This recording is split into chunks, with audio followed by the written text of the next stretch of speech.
সুপ্রভাত বন্ধুরা, আমার চ্যানেলে জানাই সবাইকে স্বাগত। সকালে চা খেয়ে বাসি কাজে হাত দিয়ে দিয়েছি। আর ঘুম থেকে উঠতে আজ একটু দেরি হয়ে গেছে, কারণ বৃষ্টি হচ্ছে, ওয়েদারটা একটু ঠান্ডা ঠান্ডা, তাই ঘুম ভাঙতেও একটু দেরি হয়ে যাচ্ছে। ঘরগুলো পরিষ্কার করে ঝাড় দেবো, তার আগে আমি রোজ একটু করে ধুলো ঝাড়ার এই সফট এটা দিয়ে উপরি ধুলোগুলো যে পড়ে সেগুলো আমি ঝেড়ে নিই, কারণ সপ্তাহে একদিন যেদিনকে ডিপ ক্লিনিং করি সেদিনকে কষ্টটা একটু কমই হয়। আর প্রত্যেক দিন রোজ সরিয়ে সামনে নাবিয়ে পরিষ্কার করা তো সম্ভব হয়ে ওঠে না, সেজন্য এটা দিয়ে আমি রোজ হালকা ধুলোগুলো ঝেড়ে নিই।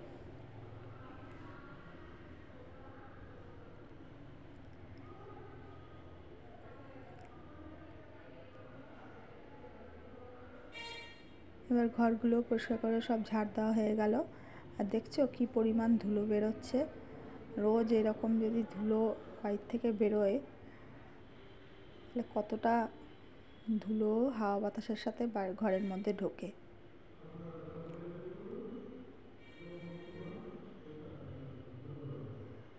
সব ঘরগুলো পরিষ্কার করে ঝাড় দিয়ে ভালো করে মুছে নেব।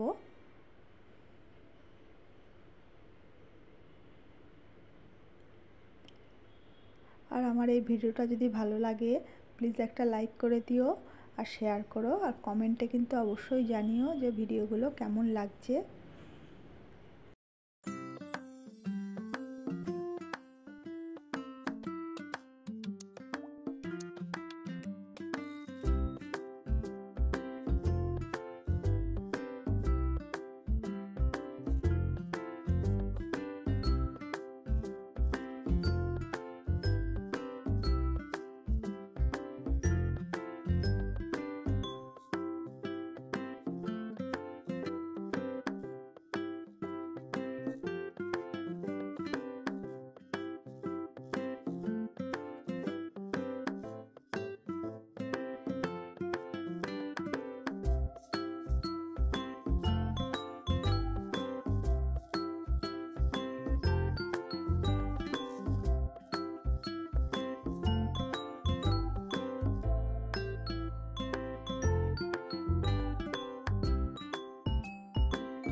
ঘরগুলো ঝাড় দিয়ে ভালো করে মুছে, আর বেসিনে কয়েকটা বাসন ছিল সেগুলো মেজে আমি বাইরে চলে আসলাম।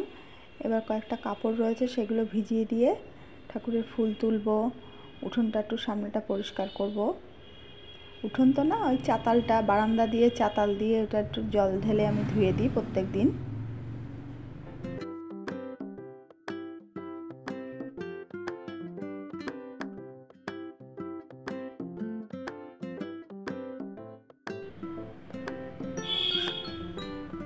মানুষের শরীর হচ্ছে মেশিনের মতো, মেশিনকে যত বসিয়ে রাখবে তত বসে যাবে, আর যত নাড়াচাড়া করবে চালু রাখবে তত কিন্তু সচল থাকবে। শরীরটাও ঠিক তাই নিজের কাজকর্মগুলো নিজেই করার চেষ্টা করি। স্নান সেরে পুজো সেরে এবার রান্নাঘরে চলে আসলাম। আর সকালে টিফিনে চিড়ে দই আর কলা খাওয়া হয়েছে। এবার দুপুরে রান্না দেখো, আমের চাটনি আমার হয়ে গেছে, আর এদিকে ঘ্যাঁটকোল ডাঁটা চচ্চড়ি করব, আর চিকেন হবে। চিকেনটা যে করব রেজালা। তাহলে দেখো রান্নাগুলো আমি করতে থাকি। প্রথমে কড়াইতে সর্ষের তেল দিয়ে আমি 5 ফোড়ন দিয়েছি, ফোড়নে দিয়ে একটু পেঁয়াজ আর রসুন তেলের মধ্যে দিয়ে দিয়েছি, দিয়ে ভালো করে ভেজে নিয়ে ঘ্যাঁটকোল ডাঁটাগুলো দিয়ে দিয়েছি, দিয়ে ভালো করে নাড়াচাড়া করে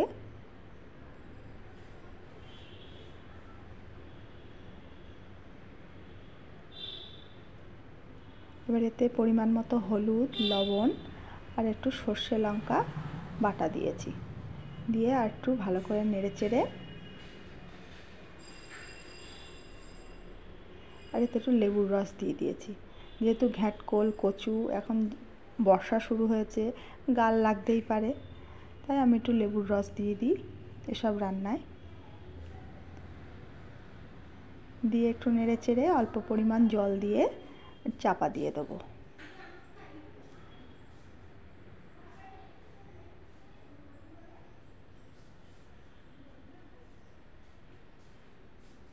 আর এদিকে চিকেনের জন্য আমি পেঁয়াজ রসুনটা কেটে নিচ্ছি।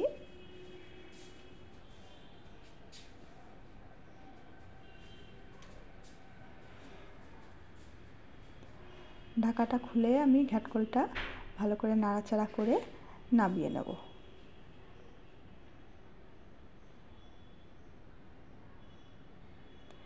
এবার কড়াইতে তেল দিয়েছি, এটা আমি সাদা তেলে করব। এবার তার মধ্যে গরম মশলা, তেজপাতা ফোড়ন দিয়ে পেঁয়াজটা দিয়ে দিয়েছি।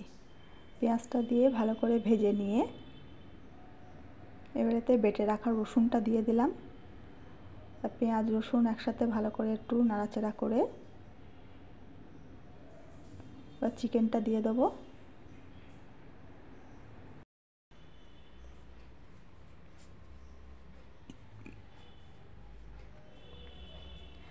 চিকেনটা তেলের মধ্যে দিয়ে একটু ভালো করে ভাজা করতে হবে।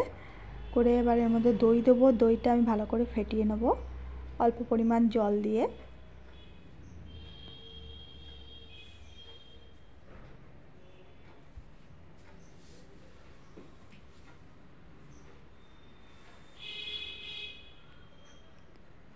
আর দেখো চিকেনটা দিকে ভালো করে কষিয়ে নিয়েছি। এতে পরিমাণ মতো হলুদ দেব, লবণ আর বেটে রাখা মশলাটা দেব। মশলা আমি এখানে পোস্ত, কাজু বাদাম, একটু সাদা তিল, চালমগজ, আদা, কাঁচা লঙ্কা, শুকনো লঙ্কা, টমেটো দিয়ে একসাথে পেস্ট করে নিয়েছি।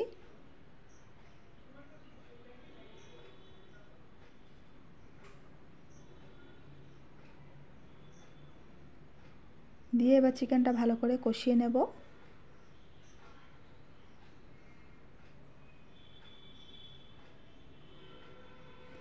কষানো হয়ে গেলে ফেটানো দইটা দিয়ে দেব। আর একটু কষিয়ে নিয়ে এবার এতে পরিমাণ মতো জল দেব।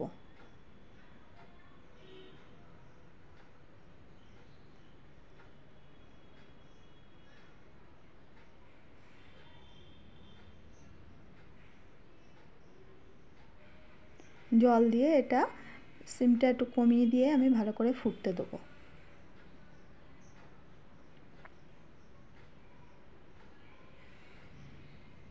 দেখো চিকেন রেজালাটা আমার রেডি হয়ে গেছে। আর অবশ্যই এটা ট্রাই করে দেখো, কিন্তু খুব সহজ পদ্ধতিতে আমি করি।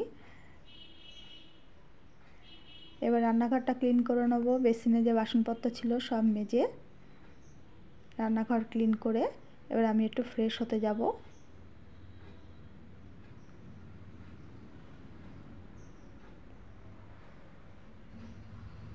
এত গরম, কাজকর্ম করতে ইচ্ছে করে না ঠিকই, কিন্তু করতে তো হবেই। যদি না করি, রান্নাবান্না যদি না করি, তাহলে খাওয়া দাওয়া হবে কি করে। বাসনগুলো মেজে রান্নাঘরটা ক্লিন করে আমি এবার চলে যাব ফ্রেশ হতে। তার আগে এর মধ্যে কর্তামশাই বাড়ি চলে এসেছে। ওনার জামা প্যান্টগুলো ডেলিটা আমি ডেলি ধুয়ে দিই, এত গরমে ভীষণ ঘেমে যায়। দিয়ে আমি ফ্রেশ হতে গেলাম। আর উনি ওদিকে দুটো নারকেল নিয়ে বসেছে। তাহলে আজকের মতো ভিডিওটা এখানেই রাখছি। সবাই ভালো থেকো, সুস্থ থেকো, বাই।